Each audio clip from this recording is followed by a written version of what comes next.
ये आकाशवाणी है। प्रस्तुत है कार्यक्रम सुर्खियों में।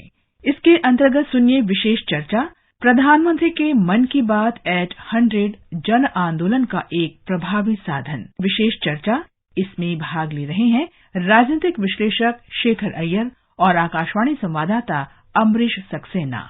शेखर अय्यर जी, आज हम यहाँ पर इस कार्यक्रम में प्रधानमंत्री जी के मन की बात कार्यक्रम के 100 संस्करण पूरा होने पर जो उनकी मन की बात है, किस तरह से ये जन आंदोलन के रूप में परिणित हो गया है, इसके बारे में बात करेंगे। तो शेखर जी, जैसा अभी हमने देखा कि 100 संस्करण पूरे हुए हैं और प्रसार भारती ने IIM रोहतक के साथ मिलकर इस बारे में एक सर्वेक्षण कराया कि मन की बात का किस तरह का असर लोगों के पास है। उसमें बड़े ही अच्छे परिणाम हमें मिले हैं, जिससे पता लगता है कि लगभग 100 करोड़ लोग ऐसे हैं जिन तक इस कार्यक्रम की अभी तक पहुंच हो चुकी है, जिसमें 23 करोड़ लोग ऐसे हैं जो नियमित रूप से इस कार्यक्रम को सुनते हैं। तो शेखर जी, आप क्या समझते हैं, कितना महत्वपूर्ण मानते हैं इस कार्यक्रम को, इसकी जो रीच है और इसका जो प्रभाव है उसकी दृष्टि से? ये अपने आप में एक बहुत बड़ा मास कॉन्टैक्ट प्रोग्राम रहा है और ये शुरू हुआ था विजयदशमी के दिन अक्टूबर 3 तारीख 2014 को। रेडियो के माध्यम से प्रधानमंत्री ने तय किया कि लोगों के साथ एक वार्तालाप रखेंगे। उस समय हम सबको नहीं लग रहा था कि रेडियो के माध्यम से एक प्राइम मिनिस्टर की एड्रेस, वो भी हर महीने, इसमें क्या विषय होंगे, कितना सक्सेसफुल हो पाएगा, क्या लोगों के पास इतना समय है, ये सारी चीजें उस समय आई। और इस तरह का रेडियो प्रोग्राम हुआ करते थे अमेरिका में। जब राष्ट्रपति रूजवेल्ट ने शुरू किया था, वो भी वर्ल्ड वॉर 2 के बाद जो वातावरण वहां रही, उससे लोगों से बात करने के लिए। लेकिन हमारे देश में जब ऑलरेडी टीवी है, इंटरनेट है, कई मास कम्युनिकेशन की अनेक अनेक तरीका है, तो प्राइम मिनिस्टर ने ऐसा एक मीडियम चुना जिससे वो आम लोगों तक, दूर दूर गांव में, दूर दूर इलाके में उनकी समस्या, उनसे बात करके, वार्तालाप करके, उनकी जो विचार है, उनकी जो परेशानी है, उनकी सोच है, ये सारे चीजों को इस तरह ये बिल्टअप हुआ, जाके हम आज देख रहे हैं इसकी सेंटिनरी एपिसोड अभी अप्रैल 30 को ब्रॉडकास्ट होगी। और इसे सबसे जो खासियत, ये जो स्टडी हुआ है, जो स्टडी प्रसार भारती और Indian institute of management Rohtak, ये दोनों ने मिलकर जो स्टडी किया है, मुझे जो बड़ी दिलचस्पी बात ये लगी, जो प्राइम मिनिस्टर के बारे में लोगों के मन में जो धारणा जो बनती है जब कभी उनकी भाषण देखते हैं या सुनते हैं, वो एक प्रकार से एक निर्णायक टाइप लीडर है। ये जो कहते हैं उसमें बहुत गंभीरता होती है, बहुत सोच समझ के कहते हैं, और जो बातें सामने रखते हैं लोगों के साथ एक प्रकार से इनवाइट करते हैं कि मास पार्टिसिपेशन हो, उनकी इन्वॉल्वमेंट हो, एक प्रकार से भागीदारी की एटमॉस्फेयर बन जाता है। और ये स्टडी में भी वही बात आई है। जिन लोगों ने रेगुलरली सुना है, उनको लगा कि प्राइम मिनिस्टर एक निर्णायक नेता है जो देश को आगे बढ़ाना चाहते हैं, और जो जो कदम उन्होंने लिया उसका एक ही लक्ष्य है कि भारत श्रेष्ठ भारत बने, विकसित भारत बने। और ये सारे बातें जो सुनकर जो ओपिनियन लोगों ने फॉर्म किया है, वही ओपिनियन देश भर में आज प्राइम मिनिस्टर के बारे में है। ये point number 1। Point number 2 study ने आपको सामने लाया है, वो ये है कि प्राइम मिनिस्टर, एक तरफ तो उनकी पर्सनालिटी ऐसी है, बड़ी स्ट्रांग पर्सनालिटी है, दूसरी तरफ उनमें जो एक सेंसिटिविटी जो है, उनमें कंपैशन, एक संवेदनशीलता जो है, और लोगों की जो तकलीफ, बुजुर्गों की हो या नौजवान की हो या बच्चे की हो, ये सबकी जो बातें, एक प्रकार से उनकी जो अंडरस्टैंडिंग है और उसको लेकर वो जिस तरह बातें रखते हैं, कभी सोल्यूशन सजेस्ट करते हैं, कभी सोल्यूशन मांगते हैं, ये सारी चीजें भी इस स्टडी में आया है। तीसरी बात जो मुझे बहुत दिलचस्पी बात जो है, एक प्रकार से प्राइम मिनिस्टर ने रेडियो के माध्यम से जो नागरिक से डायरेक्टली एंगेज करना, उसकी भी बहुत अच्छी रिसेप्शन हुई है, उसकी भी अच्छी रिस्पॉन्स आई है। प्राइम मिनिस्टर के लक्ष्य यही था कि लोगों के साथ एक प्रकार से वार्तालाप करके उनकी सोच बदलने की और उनमें एक प्रकार से उत्साह बढ़ाने की जो लक्ष्य उन्होंने रखा था, वो भी इसमें पूरी हुई है। क्योंकि इस सर्वे में ये बताता है कि 73% लोगों ने सुना, उनको एक प्रकार से सुनने के बाद बड़े ऑप्टिमिस्टिक फील किए, और उनको ये भी लगा कि हमारे देश आगे बढ़ रहा है, कई क्षेत्र में आगे बढ़ रहा है, कई कदम लिए जा रहे हैं देश को बदलने के लिए।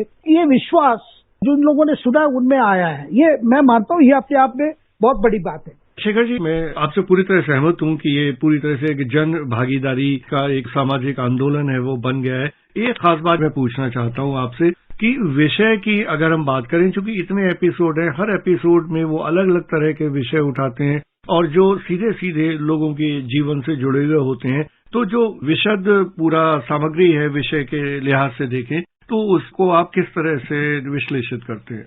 नहीं, इसमें इतने विषय आए, मेरे ख्याल में 100 ऐसे विषय हैं जिसको लेकर प्राइम मिनिस्टर ने पिछले 8 सालों में उन्होंने जिक्र करके इसको सामने लाया है। और उसमें स्वच्छ भारत से लेकर बेटी बचाओ बेटी पढ़ाओ, जल रक्षण करना, लोकल लेबर को एनकरेज करना, लोकल हैंडीक्राफ्ट को एनकरेज करना, खास करके खादी को लेकर कई बार जिक्र के, जिसकी वजह से खादी के सेल्स बढ़े और बच्चों के खिलौना, हमें बच्चों के लिए हमारी जो भारत में जो बनती है टॉयज, उसकी भी सेल बढ़ी है, उसकी भी पॉपुलैरिटी हुई है। और इसके अलावा स्वास्थ्य को लेकर, आयुष को लेकर और कई साइंस के रिलेटेड कई टॉपिक्स इन्होंने टेकअप किया। इसके अलावा जो बात मुझे बहुत इम्प्रेस हमेशा किया प्राइम मिनिस्टर की जो कन्वर्सेशंस को लेकर, एक है ऐसी बातें भी जब उठाते, जब गर्मी के दिन वो हमेशा कहते थे कि गर्मी आ रही है, आप भी अपना ध्यान रखिए और साथ में जो पशु पक्षी है उनके लिए भी जल का कोई व्यवस्था कीजिए, पानी के लिए कुछ अपने घर के जो वरांडा हो कहीं पे थोड़ा सा पानी रख दीजिए।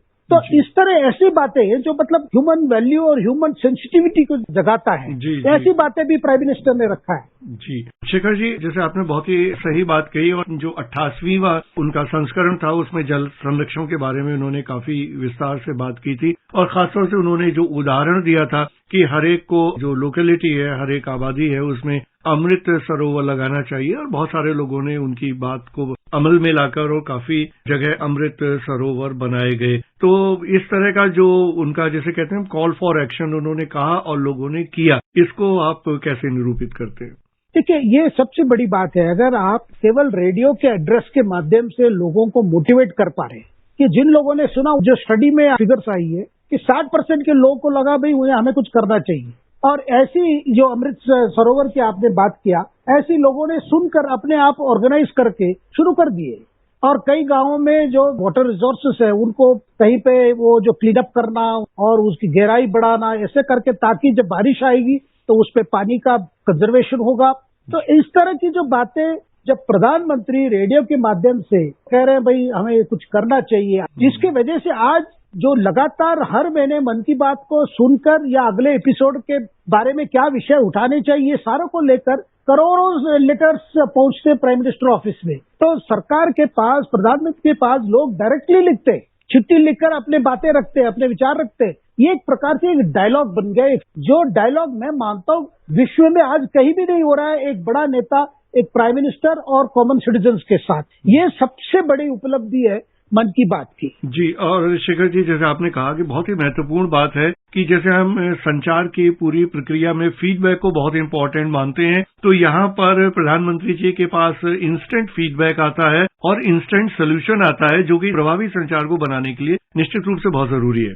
बिल्कुल, देखिए 2 वे प्रोसेस है, क्योंकि यहाँ पे क्या है कि ऐसे विषय हैं जो हमें लगता है कि भाई नॉर्मल चीजें हैं, लेकिन उस नॉर्मल चीज को भी एक एक्स्ट्राऑर्डिनरी उसकी एक डायमेंशन आ जाती है जिससे वो बात करते हैं। और बीच बीच में आपने देखा होगा मन की बात में कभी लोगों से भी डायरेक्टली बात करते हैं, किसी ने कोई सफलता प्राप्त की हो अपने तरफ से कोशिश करके अपने फील्ड में, उनसे भी बात करके पूछते हैं कैसे आपने किया ये इस तरह ये बात करके बाकी को भी एक एग्जाम्पल मिल जाता है। ये एक प्रकार से इंस्पिरेशन बन जाती है जो मोटिवेशन फैक्टर है।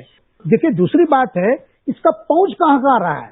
आकाशवाणी के 260 से ज्यादा जो केंद्र हैं उनके माध्यम से इसको सुनते हैं, प्लस इसके अलावा 300 से ज्यादा जो प्राइवेट और कम्युनिटी रेडियो है, दूरदर्शन और दूरदर्शन के जितने चैनल्स हैं, इसके अलावा जो 100 से ज्यादा जो प्राइवेट चैनल वो भी देखते हैं। ये सारे के माध्यम से जो आज हम जो रिस्पॉन्सेज देख रहे हैं, तो एक प्रकार से ये सिस्टम जो इवॉल्व होके आया है, मुझे लगता है ये बहुत बड़ा सफलता इस पे कामयाब हुआ है। जी शेखर जी, आपने इतने विस्तार से मन की बात कार्यक्रम के इतने विविध पक्ष हैं उन पे प्रकाश डाला और खासतौर से जो सबसे महत्वपूर्ण बात जो हम सभी लोग मानते हैं कि उनके इस कार्यक्रम ने एक सामाजिक जन आंदोलन का रूप ले लिया, जिसने लोगों को बहुत दूर तक प्रभावित किया और एक सामाजिक परिवर्तन हमें देश के अंदर दिखाई पड़ा। शेखर अय्यर जी, आपका बहुत बहुत धन्यवाद। बहुत बहुत धन्यवाद। अभी आप सुन रहे थे विशेष चर्चा, प्रधानमंत्री के मन की बात एट 100 जन आंदोलन का एक प्रभावी साधन। इसमें भाग ले रहे थे राजनीतिक विश्लेषक शेखर अय्यर और आकाशवाणी संवाददाता अम्बरीश सक्सेना। ये कार्यक्रम आकाशवाणी के समाचार सेवा प्रभाग द्वारा प्रस्तुत किया गया।